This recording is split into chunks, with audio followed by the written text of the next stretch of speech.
Guys friends కూడా Sunny guys ఇప్పుడైతే taste చూడాలంటే ఇప్పుడైతే మట్టిలో అయితే పాత పెట్టి చూద్దాం. 1 month తర్వాత అయితే తీద్దాం ఈ బాటిల్ అయితే. దాని రియాక్షన్ అయితే ఎట్లా ఉంటుందో, ఏ కలర్ పోతుందో, అసలు ఇట్లనే ఉంటుందా లేకపోతే ఏ కలర్ మారుతుందా అయితే చూద్దాం గైస్. దాంట్లో ఇప్పుడు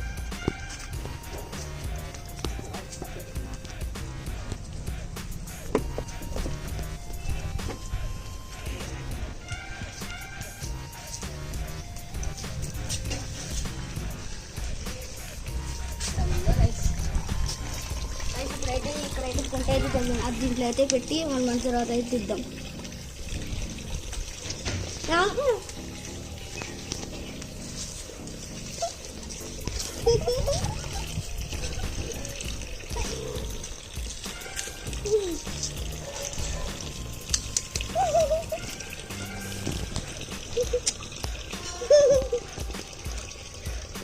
గైస్ ఇప్పుడైతే పాత పెట్టినా, దాని తర్వాత 1 month తర్వాత అయితే తీద్దాం గైస్. ఓకే గైస్, ఇది ఈరోజు వీడియో. మీకు నచ్చినట్లయితే లైక్ చేయండి, షేర్ చేయండి, సబ్స్క్రైబ్ చేయండి. మరి కొత్త వీడియోలు కలుద్దాం. Take care, bye bye.